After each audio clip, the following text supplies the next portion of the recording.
تعالیٰ نے ارشاد فرمایا کہ جس دن اللہ اپنی پنڈلی کو ظاہر کریں گے، جو اللہ ہی جانتا ہے ان چیزوں میں متشابہات میں ہے، اس کی کیفیات ہمیں معلوم نہیں ہے، ان میں بحث کرنا بھی ناجائز ہے۔ اللہ اپنی تجلی ظاہر کریں گے تو اس میں اتنی اٹریکشن ہوگی، اس میں لوگ ایسے مبہوت ہو جائیں گے کہ سجدے میں گر جائیں گے۔ اس وقت سجدہ کرنے میں مزہ آئے گا، لذت محسوس ہوگی۔ فرمایا لیکن کچھ لوگ ایسے ہوں گے جن کی کمر تختے کی کر دی جائے گی اور وہ سجدہ کرنا بھی چاہیں گے تو نہیں کر سکیں گے۔ یہ کون لوگ ہوں گے؟ فرمائے یہ وہ لوگ ہوں گے جن کو دنیا میں سجدے کے لیے، نماز کے لیے بلایا جاتا تھا، وہم سالمون، اس وقت ان کی کمر صحیح تھی، تختے کی نہیں تھی، یہ کمر جھکا سکتے تھے، سجدہ کر سکتے تھے، نماز پڑھ سکتے تھے۔ اس سے اندازہ ہوتا ہے کہ اللہ کی نظر میں دنیا میں جب ہمیں سجدے کے لیے بلایا جاتا ہے تو ہم اس کو ہلکا لیتے ہیں، لیکن اللہ کی نظر میں اس کی بہت بڑی قیمت ہے، بہت ویلیو ہے اللہ کی نظر میں اس کی۔ اس لیے خوب اچھی طرح سمجھ لیں کہ نماز کو ہلکا نہیں سمجھنا چاہیے۔ آج ہمیں بے نمازیوں کے بارے میں افسوس نہیں ہوتا، وہ تو پڑھتے ہی نہیں ہیں۔ نمازیوں کے بارے میں افسوس ہوتا ہے کہ جو نمازی بھی ہے نا، تو وہ بھی اپنی نماز کی ایسے حفاظت نہیں کرتے جیسے اللہ نے حکم دیا ہے۔ انہوں نے بھی ایک سائیڈ میں ایک چیز رکھا ہوا ہے کہ جب سارے کاموں سے فارغ ہو گئے تو چلو کیا پڑھ لیتے ہیں؟ نماز پڑھ لیتے ہیں۔ یہ جو قرآن میں اللہ نے فرمایا یوم یدع وہم کیا ہے؟ یوم یکشف عن ساق ویدعون الی السجود فلا یستطیعون خاشعۃ ابصارهم ترہقهم، نہیں، یہ آیت میں یوم یکشف عن ساق ویدعون الی السجود فلا یستطیعون، آگے کیا ہے؟ خاشعۃ ابصارهم ترہقهم ذلہ وقد كانوا يدعون الى السجود وهم سالمون۔ فرمایا دنیا میں انہیں سجدے کے لیے بلایا جاتا تھا، تو یہ کب بلایا جاتا ہے؟ اذان۔ بھائی یہ بہت بڑا المیہ ہے یار، دیکھو گاڑیاں غلط نہیں پارک کیا کرو۔ میں دیکھتا ہوں یہاں مدرسے کے گیٹ کے آگے کئی بار لوگوں نے گاڑیاں کھڑی کی ہیں۔ اتنی تو انسان میں سینس ہوتی ہے کہ جب گیٹ کھلے گا مدرسے کا تو اندر سے جو گاڑی باہر کیسے نکالے گا؟ یعنی یہ تو نبی صلی اللہ علیہ وسلم نے فرمایا کہ ایمان کا آخری درجہ یہ ہے، یہ حدیث خوب غور سے سنیں، ایمان کا آخری درجہ یہ ہے کہ راستے سے تکلیف دہ چیز کو ہٹایا جائے۔ کوئی بھی چیز جو لوگوں کو تکلیف پہنچا رہی ہے اس کو کیا کرو؟ ہٹا دو۔ گٹر کا ڈھکن کھلا ہوا ہے، کوئی گر سکتا ہے، آپ اس کے انتظام کریں۔ کانٹا پڑا ہوا ہے، اس کو ہٹائیں۔ پتھر رکھا ہوا ہے، اس کو ہٹائیں۔ کوئی بھی چیز جو لوگوں کو اذیت دے سکتی۔ ہاں ابھی بتا رہا ہوں، ابھی بتا جائیں گے نا، بات کمپلیٹ ہونے دینا، ورنہ پھر وہ دوبارہ کریں گے یہ حرکت، تو اس لیے کمپلیٹ کر لو پھر جائیں۔ تو راستے میں تکلیف دہ چیز جو نہیں ہٹاتا نا، اس کو نبی نے ایمان سے خارج کیا ہے۔ تو سوچو وہ کتنا بڑا گویا کہ کافر ہوگا جو تکلیف دہ چیز راستے میں ڈالتا ہے۔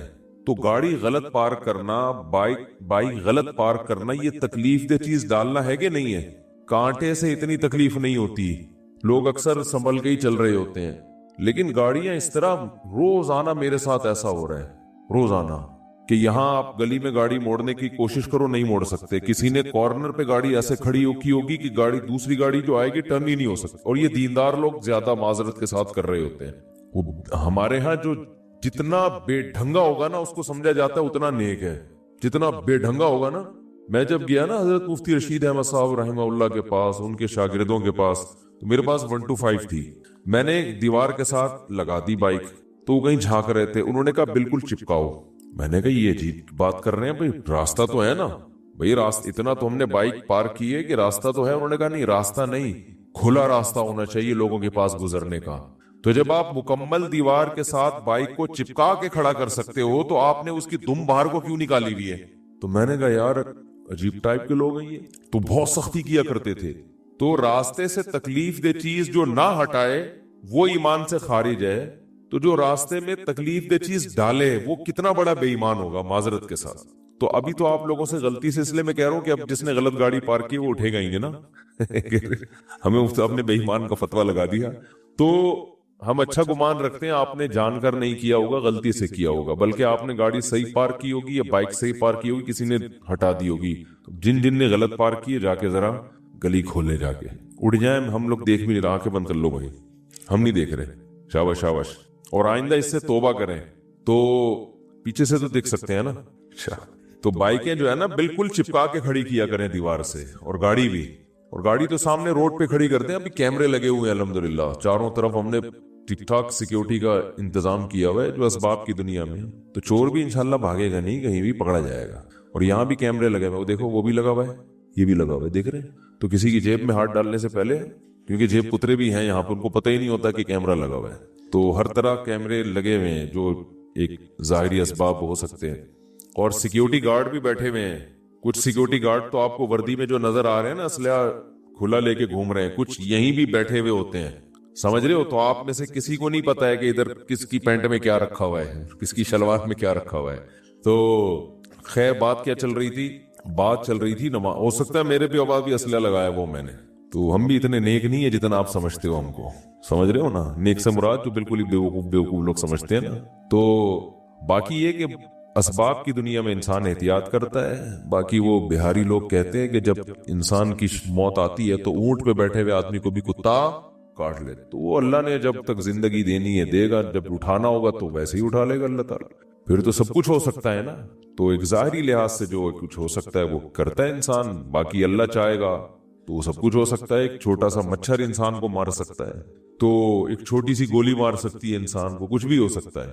خیر، تو بات یہ چل رہی تھی کہ اللہ نے فرمایا جب ان کو دنیا میں سجدے کے لیے بلایا جاتا تھا تو یہ نہیں آتے تھے۔ تو جو اللہ جب بلاتے ہیں اس بلانے کو کیا کہا جاتا ہے؟ اذان۔ اذان بڑی زبردست چیز ہے۔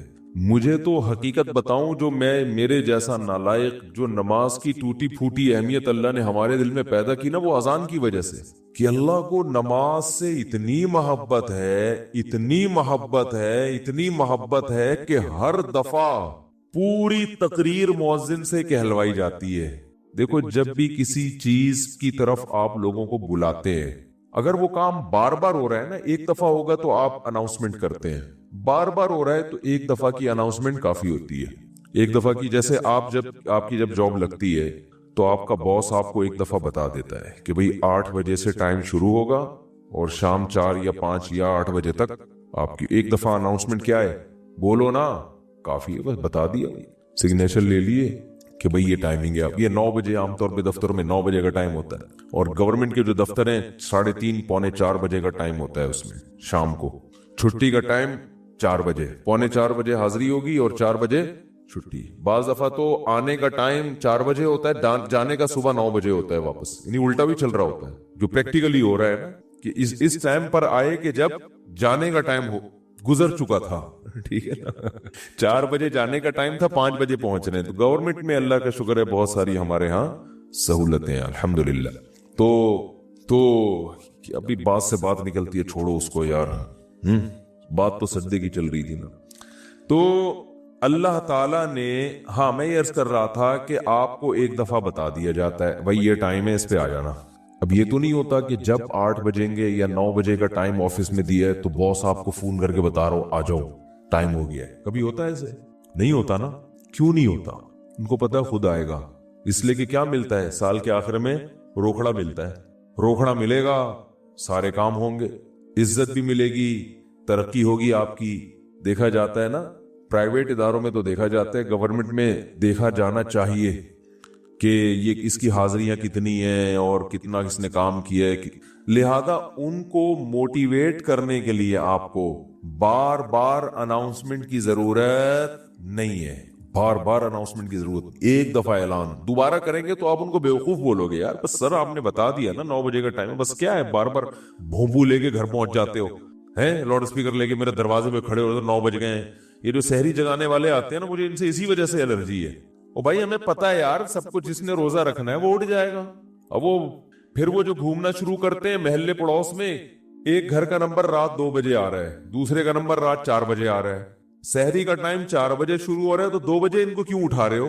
یہ تو ایک بس عجیب سی ایک حساب کتاب ہے۔ تو خیر بار بار اناؤنسمنٹ نہیں کی جاتی، بار بار یاد دہانی نہیں کی جاتی.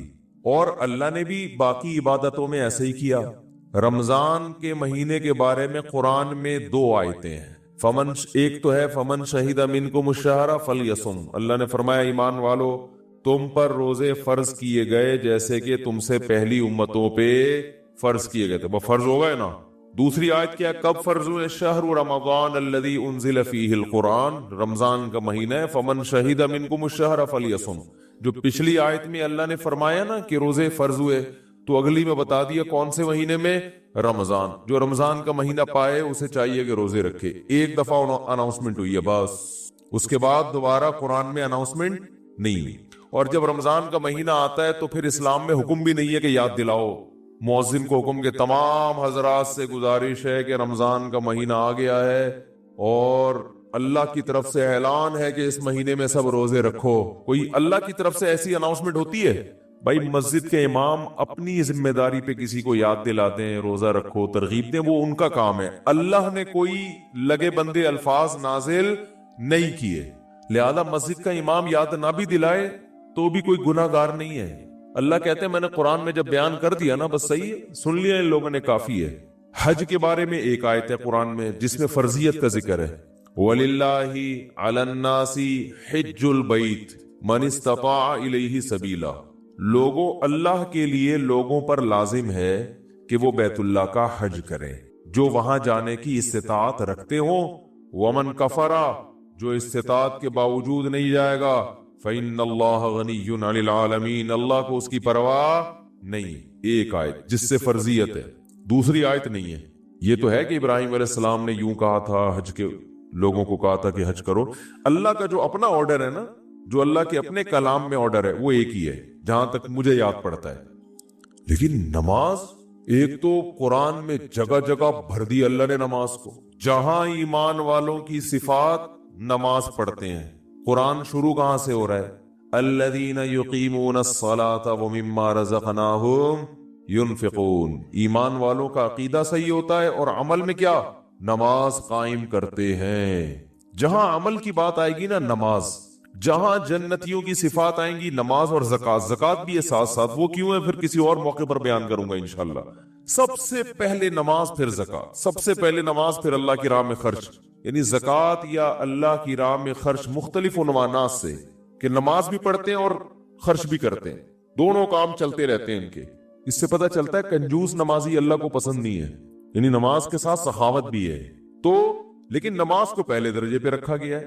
وجہ کیا ہے اس کی؟ اتنا فوکس کیوں کیا جا رہا ہے؟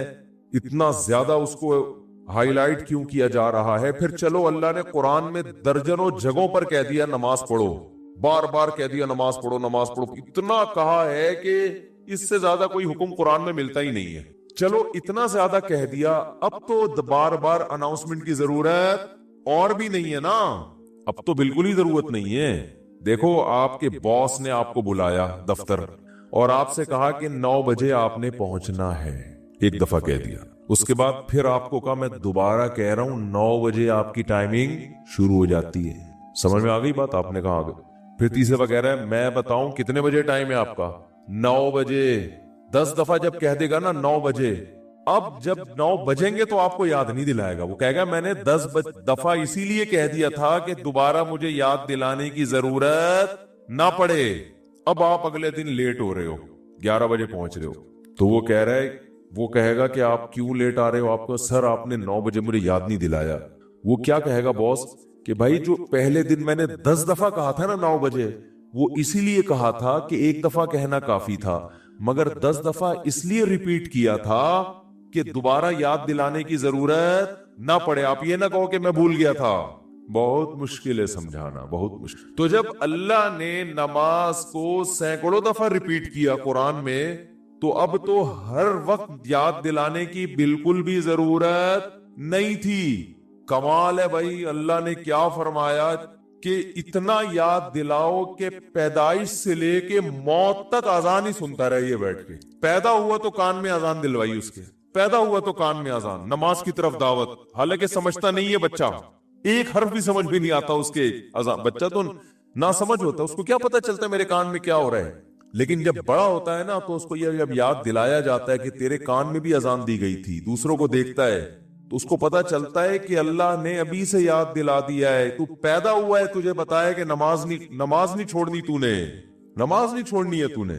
پھر فجر کے وقت الگ بلایا جا رہا ہے، ظہر کا ٹائم آتا ہے الگ۔ اچھا، اللہ نے نماز کا بھی ذکر کیا اور ٹائمنگ بھی قرآن میں بتا دی، اقیم الصلاۃ لدلوک الشمس الی غسق اللیل، نماز کو قائم کرو سورج کے ڈھلکنے کے اوقات میں اور رات کے اندھیروں میں بھی۔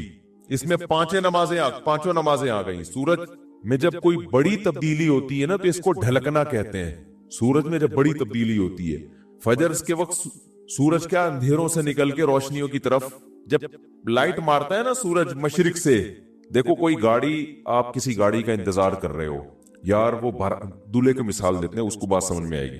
دولہا بارات کے انتظار میں ہال میں بیٹھا ہوا، بارات آ رہی ہے کہ نہیں آ رہی ہے، ٹائم دیکھ رہا ہے یار لیٹ، پہلی میں بہت لیٹ ہو گیا مفتی صاحب کا بیان سن کے، تو 45 سال میں شادی کر رہا ہوں، اوپر سے بارات لیٹ ہے، تو وہ فوراً دیکھتا رہے گا کہ بھئی ایک دم بسوں کی لائٹیں جو ہے نا گلی کے نکڑ پہ بس نظر نہیں آتی، لائٹنگ پہلے ہوتی ہے نا، لائٹنگ سے اندازہ ہو جاتا ہے کہ اب بارات پہنچنے والی ہے، پھر پٹاخے بعد میں، تو سورج کیا ہے ایک دم غائب ہو جاتا ہے، اندھیروں میں دنیا ڈوب جاتی ہے۔ تو سب سے پہلے جو لائٹ مشرق کی طرف ظاہر ہوتی ہے، جو لائٹ یعنی اس طرح ہوتی ہے، وہ ایک تو عمودی لائٹ ہوتی ہے نا، عمود کو کیا کہتے ہیں؟ پرپینڈیکولر کہتے ہیں، ہم تو ٹریگنومیٹری پڑھ کے بھول گئے یار، ہاں ہاریزینٹل میں لفظ بھول گیا، ہم نے بہت پڑھی ہاریزونٹل، ایک ہوتا ہے پرپینڈیکولر، ایک ہوتا ہے بیس کہتے ہیں اس کو، بال چھوڑو ٹریگنومیٹری پھر بعد میں پڑھیں گے۔ بھی ایک لائن، ایک روشنی یوں آتی ہے، پھر ایک روشنی ایسے، جو یہ روشنی ہے نا اس کو صبح کاذب کہتے ہیں، صبح کاذب، یہ جھوٹی صبح ہے، یہ اس کی علامت نہیں ہے کہ سورج آ رہا ہے ابھی۔ اس کے بعد جب ایک دم افق پہ مشرق کی طرف آسمان کے کنارے پہ جو ایسے لائٹ پھیلتی ہے نا، یہ وہ والی لائٹ ہے جو بارات آتے ہوئے ٹرک جو بس مارتی ہے نا لائٹ، اب یہ آ گئی ہے، اس سے پہلے تو کوئی سگریٹ پی رہا تھا یا کیا کر رہا تھا، تو اس کو کہتے ہیں صبح صادق، سچی صبح۔ وہ پہلے والی صبح سے دھوکا ہوتا ہے کہ شاید سورج نکل رہا ہے، وہ اس لیے اس کو صبح کاذب کہا جاتا ہے، اور اس کے بعد آتی ہے صبح صادق۔ تو وہ جو لائٹ مشرق کی طرف پھیلتی ہے نا ایسے لمبائی میں، وہ اس کی علامت ہوتی ہے کہ اب وہ اندھیرے ختم، ایک دم سورج ایک ڈھلکنا شروع ہو رہا ہے نا، ایک دنیا میں ایک بہت بڑی چینجنگ آ رہی ہے۔ تو اللہ نے فرمایا جیسے ہی دنیا میں یہ چینجنگ آئے گی، تبدیلی آئے گی، اس سے سورج کے ڈھلکنے سے تم نے کیا کرنا ہے؟ اس موقع پر نماز قائم کرنا ہے، اپنے رب کو یاد کرنا ہے، میرا رب مجھے رات کے اندھیروں سے نکال کے دوبارہ، کتنی بڑی خدا کی قسم، یہ سورج کا طلوع ہونا اتنی بڑی نشانی ہے اللہ کی وجود کی۔ ایتھیس اور ملحد پاگل ہوتے، مجھے لوگ کہتے ہیں ملحدوں پہ کو معاف کر دیں، بیان نہ کریں آپ، بہت بیان ہو گیا ملحدوں پر، لیکن بھائی کیسے یار چھوڑ دیں؟ اتنی بڑی خدا کی نشانیت دیکھ کر جو بدبخت کہتے ہیں یہ آٹومیٹیکلی ہو رہا ہے، اور یار ایسا سسٹم، اتنا ایندھن اس کے اندر، ایسی روشنی، کیسا، جیسے آپ تکے کو گھماتے ہیں نا جب پکاتے ہیں، کوئلے پہ جب تکا پکاتے ہیں، ادھر سے پک گیا، اب کیا کرو؟ گھماؤ، یہ خود بخود گھومتا ہے؟ گھمانا پڑتا ہے، یا ایسا سسٹم لگانا پڑے گا کہ گھومے، وہ سسٹم کوئی لگا کے دیتا ہے۔ تکے میں خود بخود اتنی عقل نہیں ہوتی کہ کروڑوں سال میں ترقی کرتے کرتے ایسا بن گیا کہ آٹومیٹک گھومنا خود بخود ہی شروع، یہاں سے پک گیا اب یہاں سے پکاؤ، ہے بھائی یہاں سے تو پک گیا اب کیا کرو؟ اب یہاں سے پکاؤ مجھے۔ تکا خود بخود کروڑوں سال میں بھی اتنا ذہین نہیں ہوتا، تو یہ سورج اور زمین اتنے ذہین کیسے ہو گئے کہ سورج گیا اور پوری دنیا کو لائٹ دیتا دیتا، ساری دنیا میں کی فصلیں اگاتا، وٹامن ڈی پرووائڈ کرتے کرتے کرتے کرتے ابھی سورج امریکہ والوں کو نواز رہا ہے۔ اس وقت یہاں رات ہو رہی ہے نا، امریکہ میں دن ہے، سورج وہاں جا کے گوروں کو وٹامن ڈی دے رہا ہے، ان کی فصلوں میں جان پیدا کر رہا ہے۔ ہمارا نمبر، ابھی ہم تکے کی وہ والی سائڈ ہے جو انگارے کے دوسری طرف گئے ہیں ہم لوگ، بھئی یہاں سے تو زمین پک گئی ہے، اب اس کو تھوڑا سا اندھیرے میں رکھو، اس کو پکانے کی ضرورت نہیں ہے۔ اب میرے اس طرح پکانے کی باتیں کرنے سے ایتھیس کو تپانے کا کام ہو رہا ہے۔ حقیقت ہے نا، جب سورج پکا رہا ہے اور ایتھیس ہمیں تپا رہا ہے، خود بھی تپ رہا ہے الٹی باتیں کر کے، تو یہ بھائی کیسا خوبصورت نظام ہے یار۔ سورج کا جو طلوع ہے نا خدا کی قسم، یہ اللہ کی بہت بڑی نشانی ہے۔